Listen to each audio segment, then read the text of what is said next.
I think maybe that's a misconception with the music industry. You have someone that's really successful and they have like 5 Grammys. They have those days too, but no one talks about it. Like I'm sure Pharrell has gone in the studio once and not thought of anything, or has thought of something really bad. Like I think we look up to these people who are amazing songwriters and just assume they never have a bad day with songwriting, but I think everyone does. 23, you don't wanna miss out. It's okay, you can follow the crowd. Welcome to the Musician Secrets podcast. Today I have singer-songwriter Purpl with me. Welcome. I'm so excited to have you. Thank you so much for having me. I'm so excited because your single FOMO is just amazing. It just blew my mind just how first of all the title it's like very interesting, and then just the lyrics behind it, and and then the production and your vocals and everything. So I had to have you on here, and luckily you agreed, and so thank you so much for being on here. I'm just so excited. Oh, you're so welcome. Any opportunities to talk about songs and writing songs, I'm there.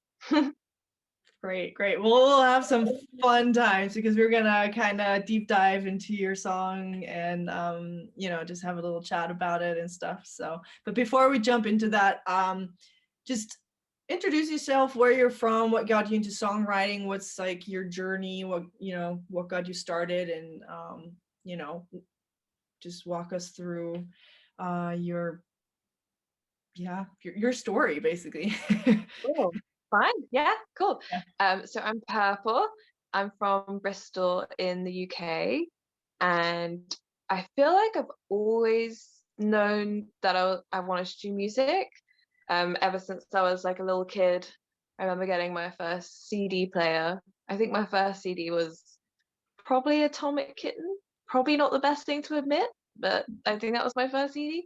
I just remember I just would put Avril Lavigne as well. Avril Lavigne's Let Go album. Oh, I yeah, would just put it on my CD and on the CD player, and I would just like go to bed and have the CD on repeat and just kind of like sing myself to sleep. Yeah, I was always just obsessed with music.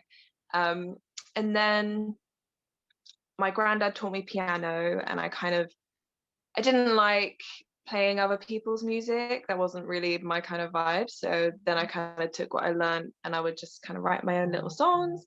They weren't really the best songs, but they were a start. It's a start. And then, You gotta start somewhere.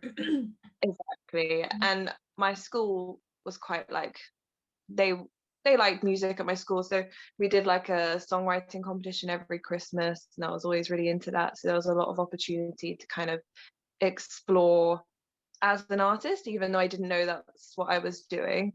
And then I got a guitar and I started teaching myself guitar and writing songs on the guitar, and it was just a really nice way to kind of like, when you're growing up and all this weird stuff's going on and all the boys you fancy don't like you back, so it was just really nice.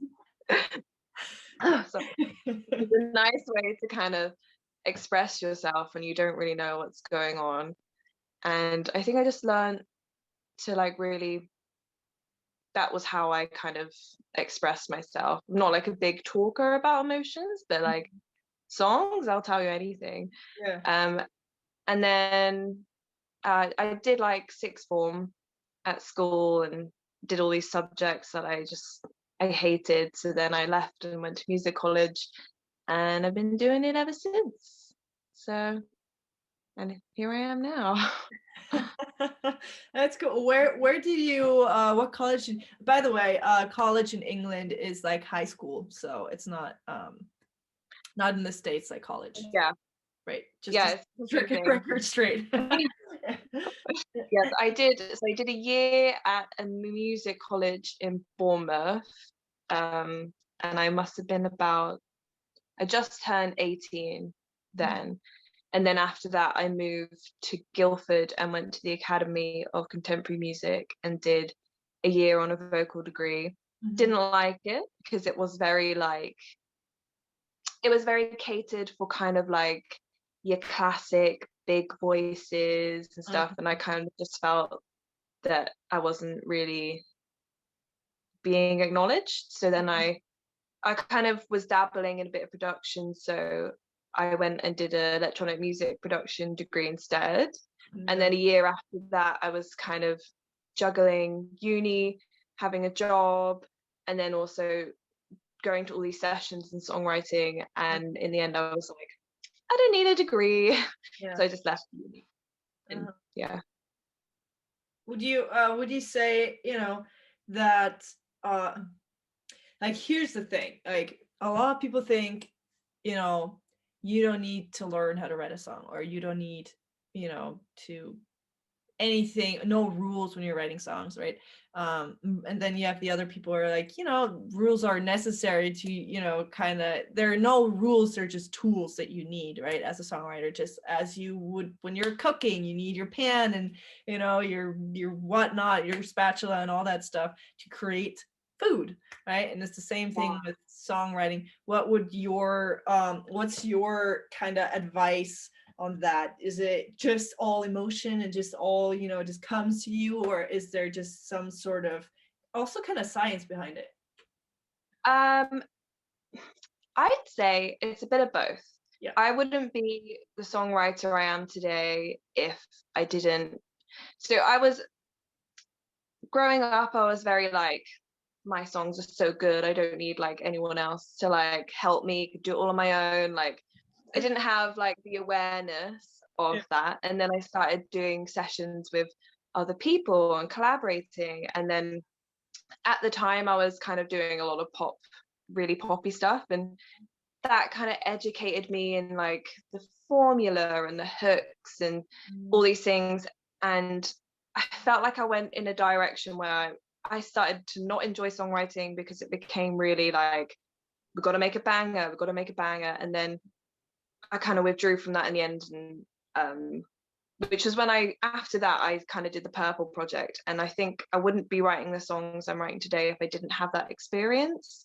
So now I feel like I can kind of apply a formula, have the knowledge in mind, but also try and be really creative and not feel like in a box. So I just think it's a bit of both. And I think like there can't be an ego with it. Like, you have to be, if someone has an idea, you can't just think, nah, mine's better. You have to listen to it and just sit with it, I think, and just trust the ideas around you, trust your instincts, but also know that someone else's idea might be better. Just things like that.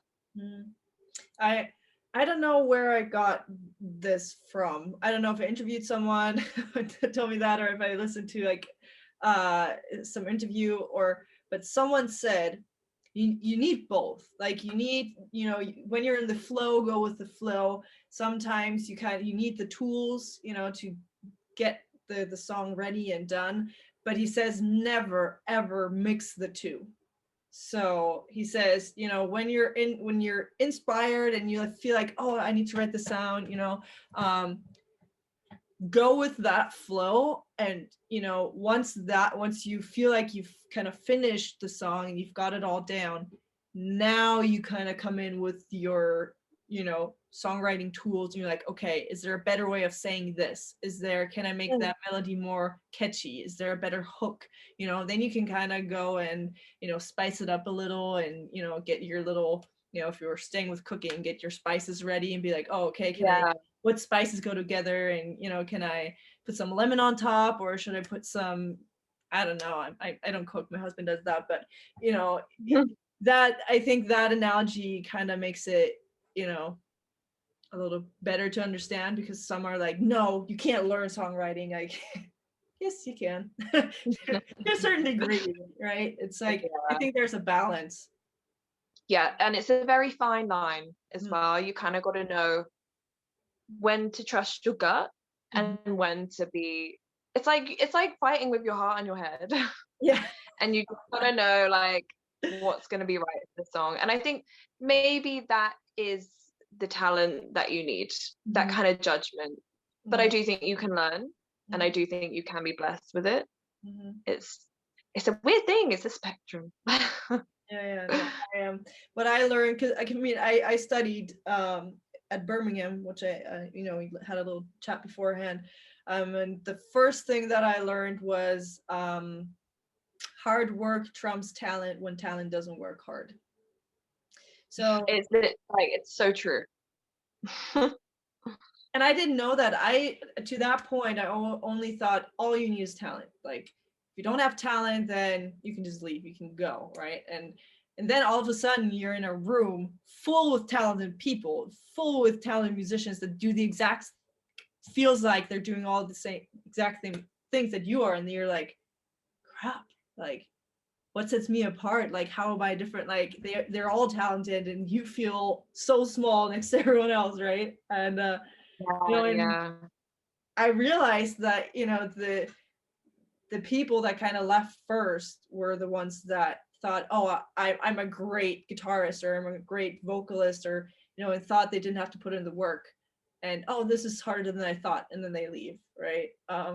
So that's what I thought. That's where the first time it occurred to me, like, you can be the most talented person, but that's like the minimum requirement to actually being in the music industry. Right? It's like so true. It's so true. Like, couldn't said it better myself. Yeah. Did you have that, like, a similar experience? Did you feel like that, when you were? Yeah, I did. And I also feel like you've got to really want it as well. Yeah. Like, if you don't really want it, then there's just no point, because of all of, like, there's so much self-doubt involved, and there's so, like, much struggle, and you don't make any money. Like, you have to love it, or else there's just no point. Yeah. And I think that's the difference between maybe people that work hard for it and people that don't. Yeah. No, I always say, as long as you're passionate, that qualifies you.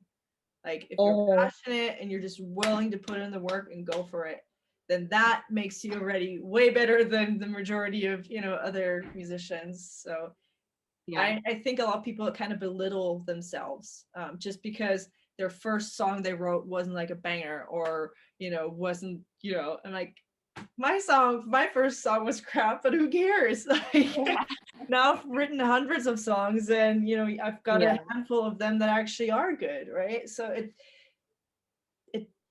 you just got to put in the work and the hours before you kind of throw the towel, I guess. Yeah, for sure. For sure.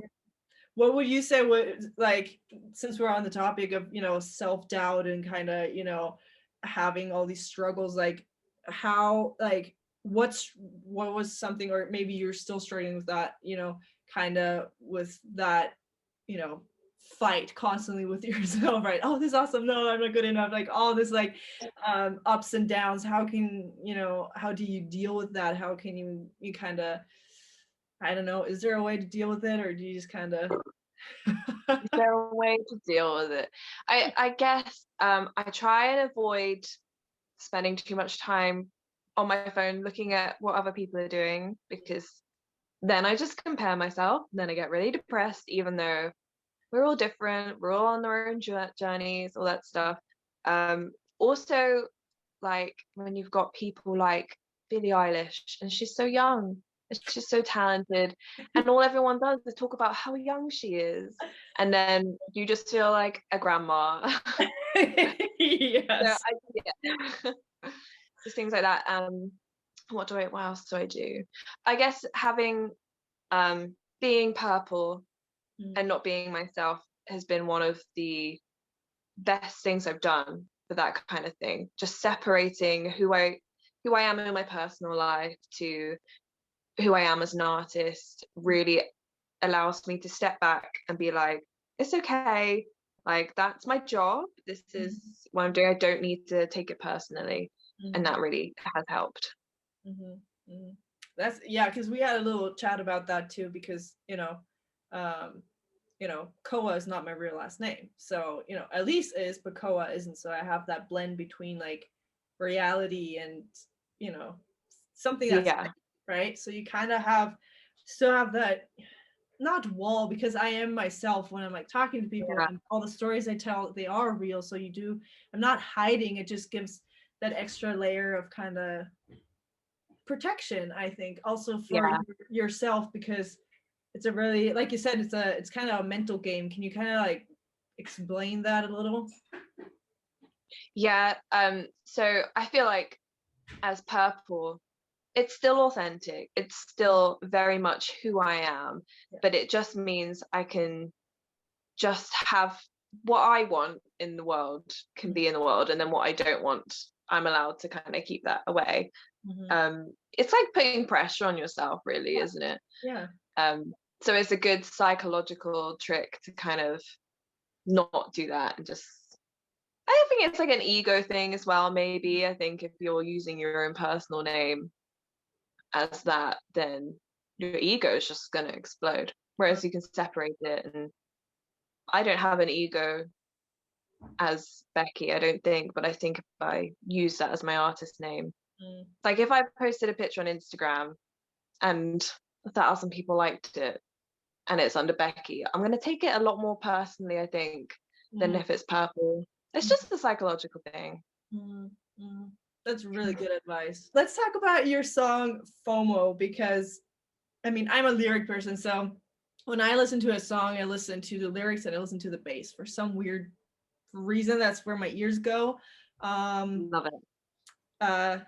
Yeah, people keep telling me it's weird to listen to the bass. Like someone will be shredding a guitar solo and be like, "Oh my gosh, this bass is so good," and they're like, "What?" It's a good thing to appreciate, for sure. Oh, I mean, they're the ones that bring the groove, that are just like, for me, they're just like the coolest person on stage, and they're so underrated. Really, they're just like, the bass face. Yeah. I've got such a sick bass player. I haven't been able to play with my band yet, but she is so cool.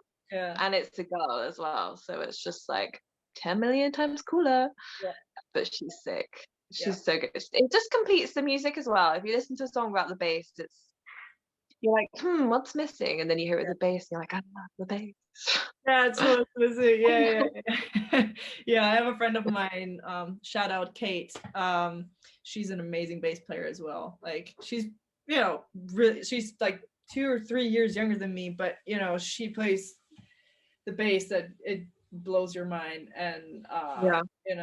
I just love having her on my just playing with her and being in bands. So it just makes it so much cooler. But that's just me. I'm not that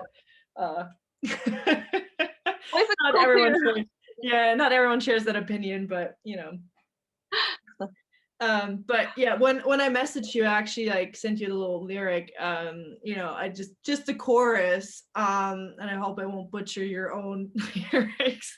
But it says, and correct me if I'm wrong, 23 and you don't want to miss out. It's okay, you can follow the crowd. And then FOMO, FOMO, FOMO, FOMO. How's the grass on the other side? Is it green, or, and this is where I'm not quite sure, is it all right, or is it not that bright? I don't know. I can't like. It's okay. Is it wait, how's the grass on the other side? Is it greener, or is it the light? Oh, or is it the light? That's even better. That's genius. Or is it the light? Yes, I love it. Tell me the backstory of, I mean, I kind of, I looked on your Spotify, about page, so I know what it's about, but what was the writing process behind it? How did it start? Like, how did the idea happen and everything? So the funny thing about this song is, even though it is something I went through, it is something that is genuinely what happened to me, I didn't actually write it until about 3 years after that kind of situation in my life. Wow. And it's funny because the guy that I wrote the song about he's sat in the other room right now, and he's been my boyfriend for about 5 years. So. That's hilarious. So it was basically about when I went to music uni. a lot of people, when they're at that age, they want to go to uni, they want to party, get drunk, not have anything serious, and that was exactly what my boyfriend wanted to do. So at the time I met him, and I met him and I was like, I went home to my friend and I said, he's gonna be my boyfriend. Just doesn't I know just yet. knew. But he, I don't know, for about 9 months was like, no, this is just a thing. We won't be boyfriend and girlfriend. You can do what you want. I came to uni so that I could just do what I wanted. I didn't want to be tied down. And the whole time I was like, okay, just knowing that he was gonna turn around and realize that's not what he wanted.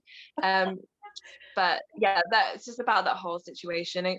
I feel like in the song, because I kind of knew that it wasn't really what he wanted, I'm not angry in the song. It's more kind of just like, it's okay. Yeah. I get what you're saying. Like, if that's what you want to do, it's what you want to do. You are young. And yeah, I feel like it was just me storytelling that part of my life. Mm-hmm. I know, it's really cool because it doesn't, because I mean, that could have been a really aggressive song. It could have been like, be like, you don't want to miss out. It's okay, just follow the crowd. Like, you could have been like, easily been like could have taken a more aggressive approach to like the production and stuff. But it's not. It's a very like chill vibes, actually. It's just like, it's not like, oh, I don't care, but it's like, this is the situation, and this is how I'm feeling, rather than just kind of being angry about it, or sobbing or whatnot. Like, this could have easily gone in, like, production wise, 100 different directions. Yeah, I think that's just very much who I am as a person as well. I think I'm very much like, well, if I can't change it, why worry? Like, that's my mantra. So yeah, I like I come across like that in my music. no, it's very chill, and I think that's what kind of drew me in. There's this I found this like post. I don't know if you've ever seen it, but it basically says like, do you have a problem? Have you seen that one? Do you have a problem? And then yes, no. I haven't seen it. Oh, this is genius. This changed my life. I mean, I was pretty like chill but that just kind of brought it to a whole new level. It basically just says, do you have a problem? And then yes and no. If you say no, then don't worry about it. Yes, then there's another question. It's like, can you do anything about it? And then again, yes, no. Yes, then don't worry about it. No, then don't worry about it. So it doesn't matter. I think I have seen that, actually. Right? I think I saw it and was like, hell yeah. When you start stressing about it, it just makes it worse. And that's that's what made band rehearsal, like for uni, we had to put on this big show at the end. So we got like an hour of stage time. We had to like fill it with whatever we wanted to do, basically. And so band rehearsals got really hectic and stressful because everyone was like booking rehearsal time, and obviously towards the end they got shorter. And I was just like, you know what? The songs aren't there where they're supposed to be yet, but there's nothing I can do about it, and stressing about it is not changing anything. So, letting it, because a lot of people, what they do is like, they'll let it out on their band members, right? They're stressing and now they're letting it out. And, everyone said like they love being in my band rehearsals because I didn't do that. Because I'm like, make it worse, stressing about it. Right? It's yeah. I mean, don't get me wrong, like I can get anxious about things, I can worry about things, but like I try not to. Yeah. No, like I get excited, like for when I get to meet new people and stuff, like I get excited, and it doesn't mean like I don't have any emotions. Yeah, exactly. I'm but there's not a lot that kind of throws me off or gets me angry or stuff like that. I'm just like, nothing I can do. Anyways, I don't know why we just went off on that tangent, but so what so for when the production happened, did you write the song first and then kind of knew where you wanted how you wanted the production to sound, like what made you go for that approach and not for like the angry one? Or I mean, obviously you're a very chill laid person, but Yeah. you could have still chosen for that song to be kind of a little bit more, you know, angry or sad or disappointed, or, you know, fill in the blank. Yeah. Well, I mean, the writing process, I mean, every time I write a song, it's a different process, just the way it is. But this one, I had just got the guitar chords down. It was just on a MIDI piano, so it wasn't a real guitar. I just looped the chords and I wrote the whole song to the chords. It was one of those, and it just came out of me out of nowhere. I'd wanted to write a song called FOMO as well. And it just so happened that the concept kind of just came from it. One of those beautiful times where you just write a song out of nowhere, which happens about one every 1,000 times you write a song. And then I did like the mock production of it. I felt like I wanted the chorus to come in with just like a really, I wanted a punch, but I still wanted it to be kind of like chill but sassy. And the bass was always like in there from the get-go. I knew I wanted like a dirty kind of bass sound. So that was kind of the first thing. And then the drums just kind of like that slow, just kind of sits into it vibe. And I mean, there isn't like a crazy amount of, well, actually no. So I did like I did like the bones of the song. And then it wasn't until about a year later, my manager was like, oh, I really want to release FOMO. So then my co-producer, which is my boyfriend, which is kind of ironic, seeing as the song is all about him being a loser. You must love the song. He's a good boy. So we started working on it together, and we kind of took it all apart and remade all the elements I had made, but kind of just given them that like extra layer. Because when I'd done it, was more kind of like a demo, and it was just kind of adding all those secret little layers that you don't think about when you hear a song, but it really like takes it from here to like all the way up here. And little things like the vocoder bits, they were like really fun to try and figure out. And the middle eight, I hadn't written that before, so we kind of wrote that, and it just kind of evolved into this really cool, clean evolution of what I'd done previously. That's so interesting that he ended up like producing this song. It's funny actually, like we're lucky because I feel comfortable enough to write a song about him and then be like, oh, I wrote this song about you, let's make it cool. And he's just like, yeah, fine. He doesn't really take things personally. It's a really good dynamic we've got going on, because I think if you're making music, we didn't actually make music together until about 3 years into the relationship. Like we both did music separately, and then we were like, we worked on like one song and we were like, wow, this works. Like we got a thing here. It was like the missing ingredient. So yeah, it's good. It's good dynamic. That's cool. How? Because I mean, a song is just basically a screenshot of how you just felt at the moment. So obviously, that's not how you like feel overall. But you know, it's, even though you know you might think, oh, this is the situation, this is this person, this is what I'm writing about.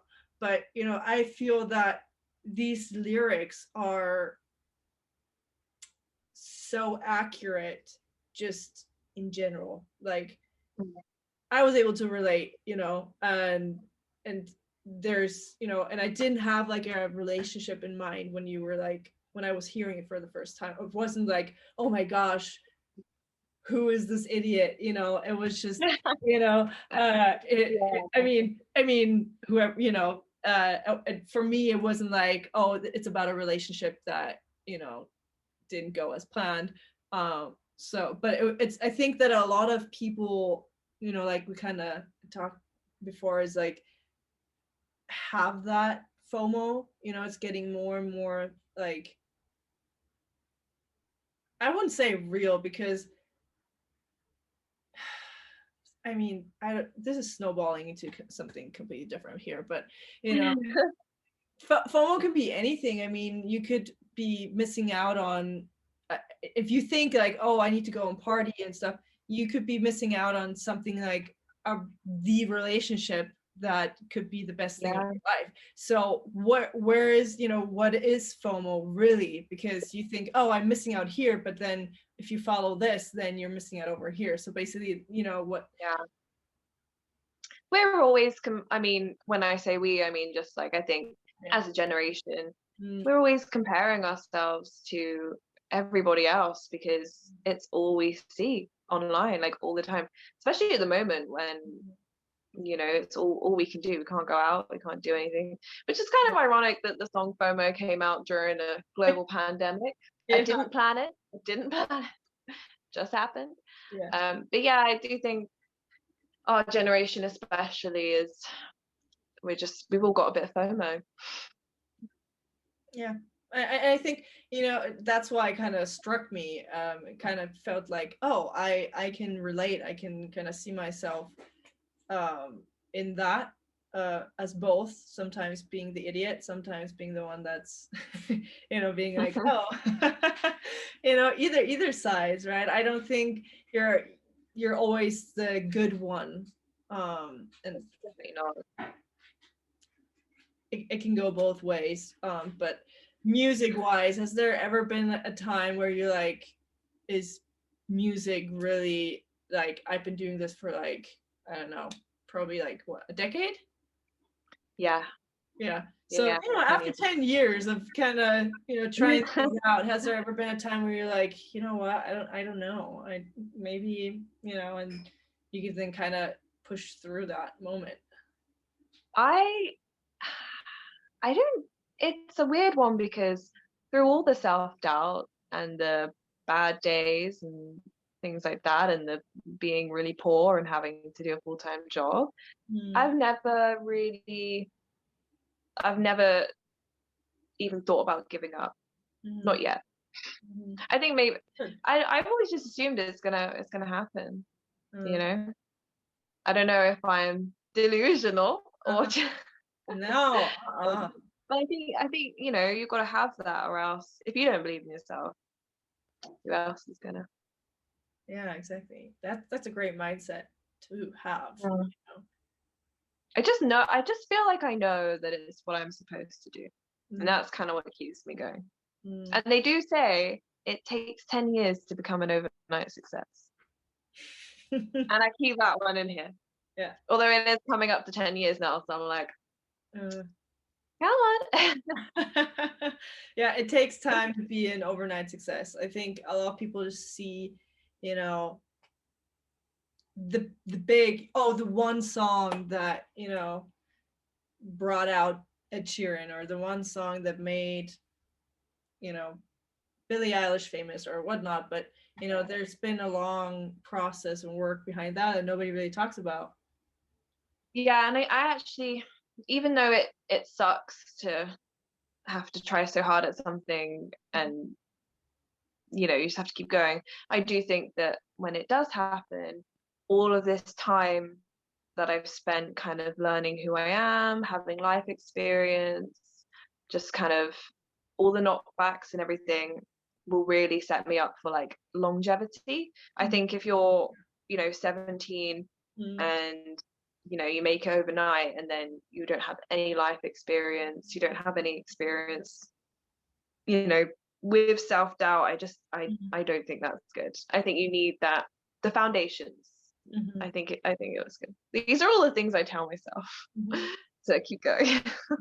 That's good. Like, people should know this, because this is not what I hear a lot of artists talk about. They just talk about how great the band rehearsal went and how great the performance was and how cool it was to, like, hear the lyrics sung back at them, or and that is awesome. But nobody talks about the struggle behind it and the self-doubt and the time they almost wanted to quit, and the hard work that just kind of goes behind it. And that's, I think, not really talked about enough. So I feel like people think they have to be an overnight success, or their first song has to be that banger because that's normal, which is not. Yeah, yeah, yeah. It's difficult. I mean, and also, I grew up in a small town down in the south of England. No one musical in my family apart from my granddad who played piano. No connections to the music industry whatsoever. Mm. So I also look at that and say, well, I've come this far out of nothing so far. So Yeah. who's to say I can't go further and be one of those guys. There was a quote. I have no idea who this is from, but they said you can trade for your dream, for your highest dream, for an okay dream, for a dream, or for no dream at all. But the price is always the same, and it's your life. So, what do you want to trade it for? So, exactly. Yeah, it's almost like the higher you aim, the higher you get. So why not dream big? Exactly. Yeah. So why not? This is I think it's important because I think a lot of doubt kills more dreams than failure ever will. Oh, yeah, that's a good one. That's a good one. I like that one. Full of quotes today. I don't know what's happening. Just so inspiring. No, but what would you say makes a good song for you when you're like listening to a song? You're like, oh yeah. What makes a good song? I mean, authenticity. I don't want to listen to a song that sounds like it's been formulated in a room full of 30 people that have just tried to make the best banger they've ever heard. I want to feel where that song came from. My my favorite band is Fleetwood Mac. I think Stevie Nicks is one of the greatest songwriters in the world. Yeah. And I just love the story of Rumours and how authentic it is and where it all came from and all the pain and the struggle. And you can hear it in every single one of those songs, and they all tell a story. And I just think that is like the pinnacle of songwriting. Yeah, absolutely. And it's getting more and more popular. I mean, what does that even mean? But you can see like big artists kind of come back to that now because I feel like songwriting is all about honesty. If you don't tell your truth, you'll pay for it later, right? You can try to hide and you can try to be someone else, but there's a reason why then these big artists go to alcohol, go to drugs, go to and are really unhappy is because they're not really telling their truth. And so now you see Justin Bieber come out with more songs that are more like him, or Shawn Mendes with Monster and stuff like that. I think it's coming out more because it's been really being suppressed. And I think you can only keep it on a lid for so long until this Yeah, and it's so great to see because I do think we had a period of the maybe like 2010 era where music just wasn't very good. Like there was like no soul in music, and I think now it's coming back. That's really good. I think that's very, very good advice. And you can definitely hear it with like FOMO. It just, I don't know, it just hit me differently. That song was just like, I don't know, I love it. If you can't tell, I love the song. I like to think that I write music for lyric people. Yeah. Like I really like to focus on the lyrics, and just for even you to be like to read the lyrics back to me, like that's so cool. I love that.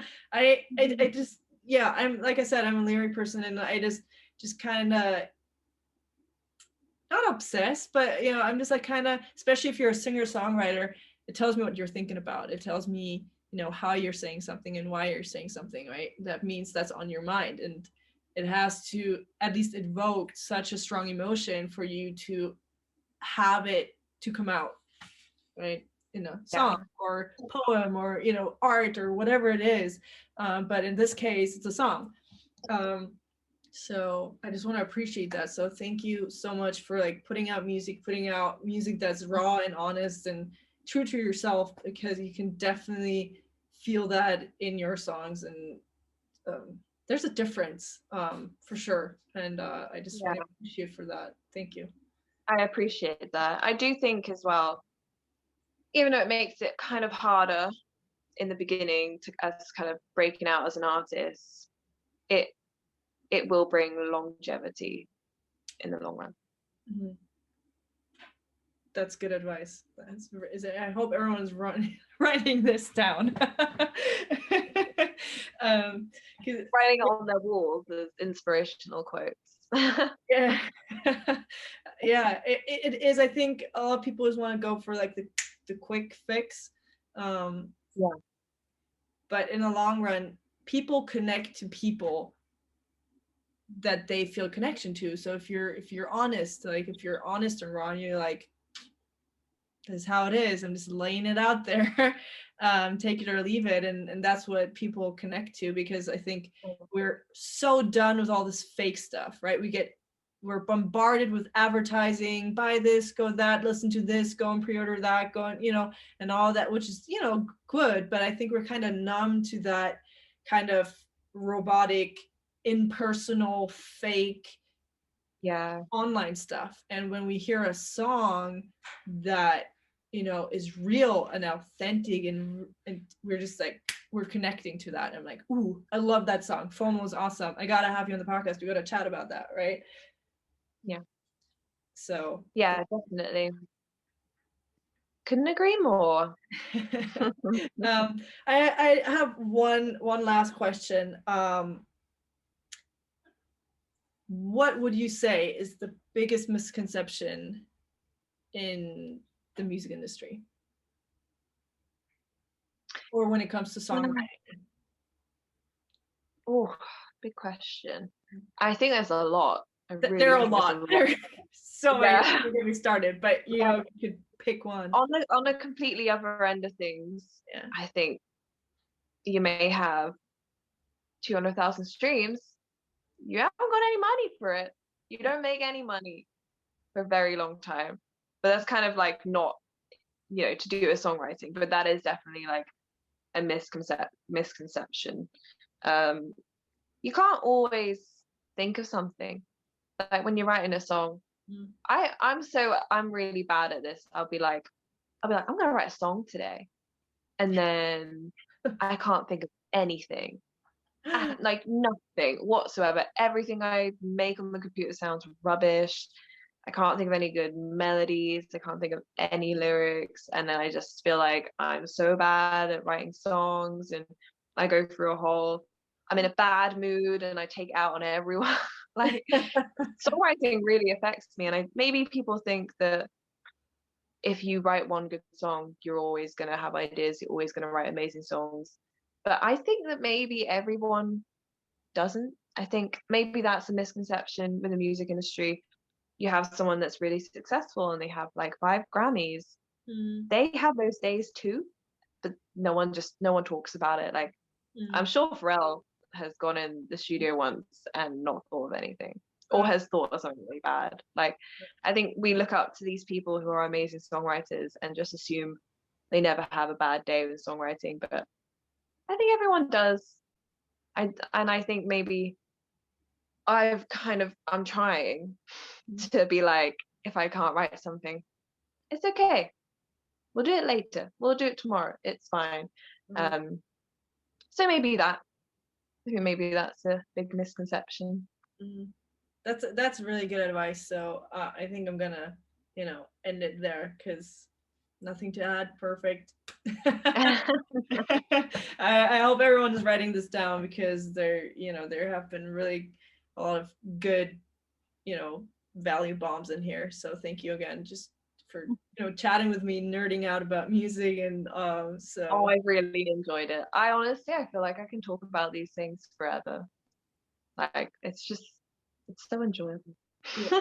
I mean, ask Tony. He's just like, He's like, get her to talk about music and she'll never shut up. And I'm like, okay, I'm gonna get a podcast then where I can just talk about music as much as I want to with people who I want to. So yeah, so I always appreciate a good nerd out with someone else. So thank you so much. Where can people find you on social media, on all the networks out there, streaming platforms, and all the good stuff?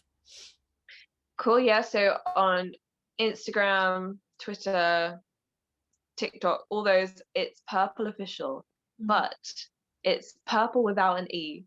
So Purpl Official. And then on Spotify, it's just Purpl without the E on the end. Yeah. Plus, I'll link everything up. So if just click the links below, and you'll be able to go straight to your Instagram, straight to the Spotify. I had no trouble finding you on any of the platforms because your name is really short and unique. So it usually just pops up right away. So that's really nice. Yeah, do you have any projects coming up? Anything that you're working on that you want to maybe tease or Yeah, I don't have a release date yet, but I have a new single coming out. Should be, about 5 weeks from where we are now, but I don't know when this will be coming out. So off the top of my head, it will be around the end of March. And I am actually releasing my first music video on the same day, which for me is really exciting. Oh, I love a good music video. Oh my gosh. Okay, I can't wait to. Yeah, and it's a really special one to me as well because I did it with an old school friend who I hadn't seen in years, and she's incredibly talented, and we did it all with like zero budget. So nice. And actually you might see a little bit of this bad boy in there. That's cool. Yeah, awesome. Can't wait for that to come out. So that music video is going to be for the new music that's dropping, or for one of your songs that you already have out? It's for the single that's coming out. Oh, nice. Okay, I can't wait. So it'll probably be, when this comes out, probably I'll give you the release date later, but it'll probably be closer than to the release date. So everyone listen to FOMO. It's an amazing song, definitely worth your time. Obviously all the other singles as well, but that in particular one is just mind-blowing. And thank you again for just putting out music and keep going. And wow, I can't wait for the music video to come out for the single. And I'm so excited to share the world. Yeah, thank you so much for your time, and yeah, I'll talk to you soon. Just keep me posted on all your stuff. Awesome. Thank you so much for having me. Thank you for listening to the Musician's Secrets podcast. I'm your host, Alise Koa. I hope you got to learn something new about producing or songwriting or mental health when it comes to making music, the fears that most musicians have when making music. So everything that's behind the scenes, behind making music, you will learn it here, because I am basically talking to anyone that makes music all around the world. So I have a great privilege to learn all of that, and I can't wait to share it with you all. So follow this podcast if you enjoyed what you heard today, and go and share it with somebody that you think could enjoy this episode as well, benefit and learn from it. And as always, there's more information at alisekoa.com/podcast. Talk to you soon. Bye.